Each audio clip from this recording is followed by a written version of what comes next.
కెనడాలో కెనడా లండన్లో ఉన్నాయి. వన్ ఆఫ్ మై ఫ్రెండ్, మా బ్రదరు సాఫ్ట్వేర్ కంపెనీ, ఆయన కూడా ఈ బెట్టింగ్స్ ఆడుతుండే. మా మా కజిన్ బ్రదర్ అవుతాడు. ఓకే, అన్ఫార్చునేట్లీ నేను ఒక 3 years బ్యాక్ తనని కోల్పోయినా, చనిపోయాడు. ఎలా అది చెప్పండి మా ప్రేక్షకులు. ఆల్మోస్ట్ అంటే తన ఫైనాన్షియల్ ప్రాబ్లమ్సా తెలియదు, లేకపోతే ఇంట్లో ప్రాబ్లమ్సా తెలియదు, సూసైడ్ చేసుకొని చనిపోయాడు. కానీ అతని వల్లే నాకు ఈ బెట్టింగ్స్ యాప్ అనేది అలవాటైంది. అసలు బెట్టింగ్ యాప్స్ మరణాల కారణం కూడా రీజన్ ఒకటే, ఫ్యామిలీకి తెలియకుండా ఆడతారు. ఎక్కడ తెలుస్తుంది, ఎక్కడ తెలిసిపోతుందో, ఎక్కడ అయిపోతుందో, ఎక్కడ తెలిసిపోతుందో, ఎక్కడ అయిపోతుందో. ఇప్పుడు ఇంకోటండి, ఈ మధ్య ఏమైపోయిందంటే బాగా విచ్చలవిడిగా ఈ బెట్టింగ్ యాప్స్ రావడం వల్ల మరణాల సంఖ్య కూడా పెరిగిపోయింది బాగా. అది ఎవ్వరు, ఇప్పుడు ఒక రైతు సూసైడ్ చేసుకొని చనిపోతే, రైతు సూసైడ్ చేసుకొని చనిపోయిందని 100 ఛానళ్ళు 100 సార్లు ప్రమోట్ చేస్తాయి. కానీ అదే రైతు బిడ్డ, అదే ఒక పర్సన్ బెట్టింగ్ యాప్లలో చనిపోయిందంటే ప్రమోట్ కూడా చేయరు ఎవరు. ఎట్లా చేస్తారు మరి?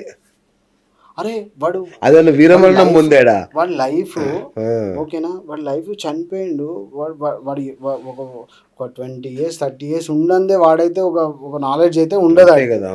ఓకేనా, ఇప్పుడు ఇంట్లో ఫోన్లు ఇస్తారు. నా పేరెంట్స్కి అయితే ఒకటే రిక్వెస్ట్ అండి, మీరు ఫస్ట్ ఎవరైతే మీ పాప కానీ బాబు కానీ ఓకేనా, కొంచెము కాన్సన్ట్రేట్ చేయండి. వాళ్ళు 24 hours ఏం చేస్తారు, వాళ్ళు ఏం చేస్తారు అని ఇంట్లో పేరెంట్స్ కాన్సన్ట్రేట్ చేస్తే ఒక 30% 40% ఈ మరణాలు తగ్గుతాయి. ప్రైవసీ అనేది ఒకటి మ్యాటర్ అయిపోయింది పిల్లలకి.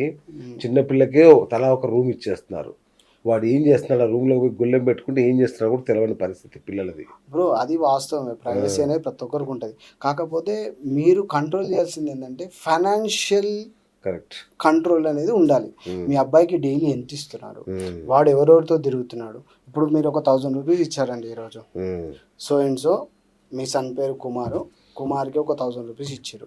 ఆ కుమార్కి 1000 ఇస్తే వాడు కాలేజ్కి వెళ్ళిండు, ఇంటికి వచ్చిండు, వాడిని ఎంక్వైరీ చేయండి, నువ్వు 1000 ఏం చేసినావు, ఎక్కడ ఖర్చు పెట్టినావు. అది అడిగితే వాడికి కూడా ఒక రెస్పాన్సిబిలిటీ ఉంటుంది. మమ్మీ నేను మూవీకి వెళ్ళినా, మా ఫ్రెండ్స్తో 4 మూవీకి వెళ్ళినా, ఇగో టికెట్స్, నేను మూవీకి వెళ్ళినా ఎంజాయ్ చేసిన, ఓకే డన్, అంతే, హ్యాపీ. వాడు 2 hours మూవీలో ఉంటాడా, వచ్చేసిండా, హ్యాపీ. ఇప్పుడు ఇక్కడ ఏమైపోతుందంటే పాకెట్ మనీ విచ్చలవిడి ఇచ్చేస్తారు. పాకెట్ మనీ నానా ఒక 10,000 కొట్టంటే ఎందుకని కూడా అడగట్లేదు. ఇంకో దరిద్రం ఏంటంటే మనకు ఇక్కడ వాడు ఎక్కడో ఊర్లో ఉంటాడు, ఏ తెనాలో లేకపోతే బెంగళూరు ఎన్నో ఉంటాడు. ఇక్కడ చైతన్య నారాయణ హాస్టల్లో ఉంటారు ఊరులు. వాళ్ళకు డాడీ ఒక 5,000 కొట్టండి డాడీ అంటే వాడు ఎందుకు ఏంటని కూడా అడగడు, ఎందుకంటే చిన్న అమౌంట్ అతనికి. అది ఏమైపోతుంది, ట్రాన్స్ఫర్ చేస్తాడు. వాడు బెట్టింగ్ ఆడుతుండా లేకపోతే వాడు ఇంకా ఏదైనా యాక్సెస్ చేస్తుండా, అది కంట్రోల్ అనేది ఉండట్లేదు ఎవరికి.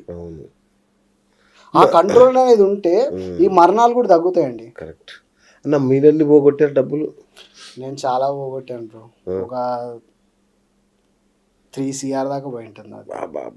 ఈ స్పాన్ ఆఫ్ ఈ 1.5-2 yearsలోనే ఒక 1.5 CR పోయిందండి నాకు. ఇంకా వదిలేసాను, ఇక నాకు కూడా ఫెడ్ అయిపోయి వదిలేసాను. అంటే ఇది ఒక సైకలాజికల్ డిజార్డర్ లాంటిది కదా, అంత ఈజీగా బయటపడవచ్చా దీని నుంచి? అన్న బయటపడవచ్చా అంటే ఒకటే, వాడికి గూగుల్ పే, ఫోన్పే, పేటిఎం ఇవి బ్యాన్ తీసేస్తే వాళ్ళ మొబైల్లోంచి వాడు 100% జెన్యూన్ పర్సన్ అవుతాడు. ఓకే. కరోనా వల్ల ఈ గూగుల్ పే, ఫోన్పేలు వచ్చేసి డిపాజిట్స్ ఎక్కువైపోయి ఇబ్బంది అయిపోయింది ప్రతి ఒక్కరికి. ఓకేనా, ఫస్ట్ ఏంటంటే మీరు యాప్ బెట్టింగ్ ఆడడం మానేయాలంటే ఒకటే, మీ అకౌంట్ మీ ఫోన్లలోంచి ఓకేనా, ఫోన్పే, గూగుల్ పే, పేటిఎం ఓకేనా, ఇవి డిలీట్ చేసేయండి. 10 years బ్యాక్ కూడా మనము పైసలు పెట్టుకొని తిరిగినాం రవి. మరి మనం పైసలు పెట్టుకొని సినిమాలకు పోయినాం, పైసలు పెట్టుకొని షాపింగ్ చేసినాం, అన్నీ చేసినాం. ఇంట్లోకి బయటికి వెళ్ళు, క్యాష్ పెట్టుకో, 100 రూపాయలు పెట్టుకొని వెళ్ళు, చెయ్యి తీసుకొని రా. నీకు బెట్టింగ్ యాప్ అనేది ఉండదు ఇంకా. నీకు నీకు నీకు యాక్సెస్ ఈజీ అయితేనే కదా నువ్వు బెట్టింగ్ ఆడుతున్నావు. నీకు ఫోన్పే, గూగుల్ పే లేకపోయింది అనుకో, నువ్వు అకౌంట్ డిపాజిట్ చేయాలంటే అది ఒక అర్ధగంట ప్రాసెస్ ఉంటుంది. ఆ ప్రాసెస్లో వానికి ఆ థాట్ ఉండదు, ఎందుకు రాబోయే అని వదిలేస్తాడు. సో మీకు ఫస్ట్ డబ్బులు వచ్చినప్పుడు ఏమనిపించింది?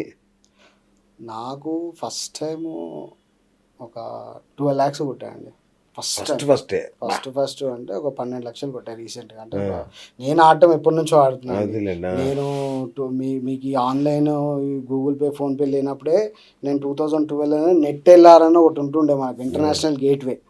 నెట్ ఎల్ఆర్లో డాలర్స్లో డిపాజిట్ చేసుకొని మన ఇండియన్ కరెన్సీ డాలర్స్ కన్వర్ట్ చేసి అప్పుడు నేను పర్ మ్యాచ్కి ట్రాన్స్ఫర్ చేస్తుండే. అప్పటి నుంచి ఆడుతున్నాం మేము. కాకపోతే అప్పుడు ఆడుతుండే అంటే సైమల్టేనియస్ ఒక మంత్లీ 5 times 10 times అట్లా డబ్బులు ఉన్నప్పుడు ఆడుతుండే, లేకపోతే లైట్ తీసుకుంటుండే.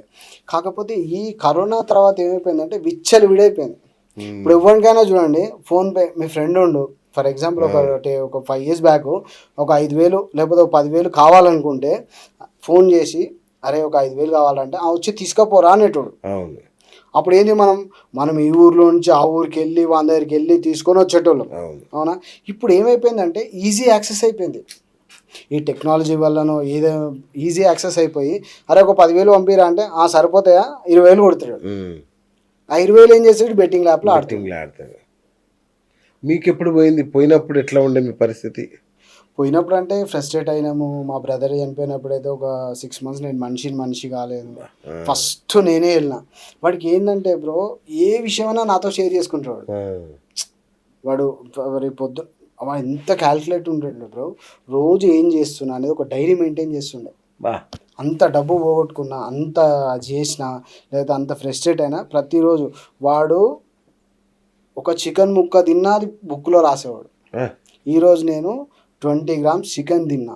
మళ్ళీ హెల్త్ కాన్షియస్, అసలు బాడీ ఎట్లా మెయింటైన్ చేస్తుండే అట్లా ఒక రితిక్ రోషన్లా ఉంటుండే, అంత స్మార్ట్గా అంత యంగ్ ఉంటుండే. కాకపోతే ఫైనాన్షియల్ క్రైసిస్ వల్ల లేకపోతే ఇంట్లో ఫ్యామిలీ ఇష్యూస్ వల్ల ఏమైందో తెలియదు. నాకు అప్పుడు ఏంటంటే కొంచెం నాకు ఇంట్లో ఫంక్షన్ ఉండే, ఒక 2 days నేను మాట్లాడలేదు. థర్డ్ డే నాకు పొద్దున్న ఎర్లీ మార్నింగ్ కాల్స్ మా ఫ్యామిలీ నుంచి, కాకా ఇట్లా మీ బ్రదర్ చనిపోయింది అంటాను. చనిపోలేదు అయితే. ఇంకోటి ఏంటంటే సార్ దరిద్రం, ఆ రోజు చింతల్లో అతను ఉంటాడు. బ్రదర్ చనిపోయిన రోజు డిపార్ట్మెంట్ ఎవ్వరు లేరు. ఆ రోజు ఇది ఏమంటారు, బాలనగర్ ఫ్లైఓవర్ ఓపెనింగ్, కేటీఆర్ వస్తుండు, బందోబస్తు మొత్తం ఇక్కడ ఎవరు. ఇంకా ఆ రోజు పోస్ట్ మార్టం అవ్వలేదు, ఏంటి అసలు చనిపోయే మనిషే కాదు, సూసైడ్ చేసుకొని చనిపోయాడు. మీకు ఎప్పుడైనా థాట్స్ రాలేదా? అంటే వచ్చినాయి అట్లాంటి థాట్స్. ఎందుకంటే ఒకటి బ్రో, ₹1 ₹2 కాదు, లాక్స్ పోగొట్టుకున్నాము, వచ్చినాయి. కాకపోతే మాకు ఒక రీసెంట్గా నాకు ఒక 5-10 years నుంచి ఒక ఫ్రెండ్ పరిచయం అయ్యిండు, గౌడ్ సాప్ అని, ఈ వెల్ విషరు అని. తను ఏమన్నాడంటే ఒకటే సజెస్ట్ చేసిండు. ఒక ఇన్సిడెంట్లో ఇట్లా కూర్చుంటాం, ఒక గ్యాదరింగ్లో కూర్చున్నప్పుడు అందరికి ఒకటే చెప్పాడు, అరే నీ దగ్గర ₹1 లేదు, నీకు అప్పుల పాలు అయిపోయినావు, నువ్వు ఏం చేస్తావంటే నీ ఫోన్ స్విచ్ ఆఫ్ చేసేసి రీలోకేట్ అయిపో, ఎక్కడికన్నా అంతే, రీలోకేట్ అయిపో, ఒక 6 months 1 year రీలోకేట్ అయిపో. అప్లోడ్ అయితే ఇంటికి రాడు కదా, నువ్వు రీలోకేట్ అయిపో, ఉండు, హ్యాపీగా ఉండు, కొంచెం అమౌంట్ సంపాదించుకున్నాక రా, ₹10 ఇచ్చేటప్పుడు ₹2, ₹1,00,000 ఇచ్చేటప్పుడు 10,000 తీసుకుంటారు. నువ్వు చనిపోవడం వల్ల యూజ్ లేదు అని తను చాలా, అంటే మెంటల్గా చాలా వెరీ గుడ్, చాలా సజెస్ట్ చేసిండు. సీరియస్గా బెట్టింగ్ ఆడిన ఒక అబ్బాయి ఇప్పుడు మా ఆఫీస్లో డ్రైవర్గా చేస్తున్నాడు. మంచి సాఫ్ట్వేర్ ఆ స్థాయిలో ఉన్న వ్యక్తి, మంచి కుటుంబం, లక్షలు నష్టపోయి ఇల్లు అమ్మే. నీకు ఒక విషయం చెప్పాలా బ్రో, సర్వే పెట్టండి, నేను ఛాలెంజ్ చేస్తున్నా. ఆఫీస్లో 100 మంది ఉంటే 75 మంది బెట్టింగ్లు ఆడతారు. అది ఏ ఇండస్ట్రీ అయినా పర్లేదు, అది ఎక్కడైనా పర్లేదు, అది ఏడైనా చూపించండి నాకు, చెప్పండి. వాళ్ళ దాంట్లో బెట్టింగ్ యాప్ లేకపోతే నేను సగం గుండు కొట్టుకుని వెళ్ళిపోతా. అట్లా ఎడిక్ట్ అయిపోయారు జనాలు, అట్లా అట్రాక్ట్ చేస్తున్నాయి ఇన్స్టాగ్రామ్ అని, అదని ఇదని, ప్రతి ఒక్కడు బ్రో. ఇంకోటి ఇక్కడ ఈజీ మనీకి అలవాటు పడడానికి ఒకటే రీజన్ బ్రో. ఫర్ ఎగ్జాంపుల్, మీకు ఒక 10 కోట్లు మీ అకౌంట్లో ఉన్నాయి, అవును, ఓకే, 10 కోట్లు మీ అకౌంట్లో ఉన్నప్పుడు మీకు ఏం కావాలి నెక్స్ట్? ఎంజాయ్మెంట్ కావాలి, ఎంటర్టైన్మెంట్ కావాలి. ఎంటర్టైన్మెంట్ మూవీకి వెళ్తాడా?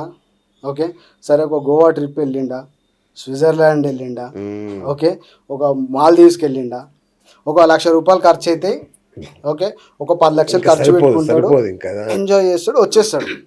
కాకపోతే ఈ మధ్య ఈ బెట్టింగ్ యాప్స్ వల్ల ఏమైపోయిందంటే అదొక వ్యసనం అయిపోయి ఎంటర్టైన్మెంట్ అయిపోయింది జనాలకి. అరే ఇట్లా ఒత్తుతుంటే ₹1,00,000 వస్తాయి. ఇట్లా ఒత్తుతుంటే 50,000 వస్తాయి.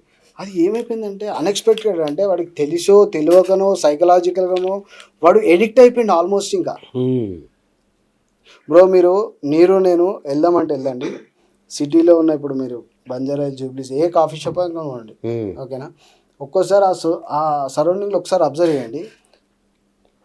ఒక 100 మంది ఉంటే 75 మంది బెట్టింగ్ యాప్ ఆడుకుంటూనే కూర్చుంటారు. 75 మంది 100లో ఆడుకుంటూనే కూర్చుంటారు. ఆడు రమ్మీ ఆడతాడా, లేకపోతే ఇది ఆడతాడా, ఏది ఆడతాడా, ఏముండదు, ఆడుకుంటూ కూర్చుంటారు.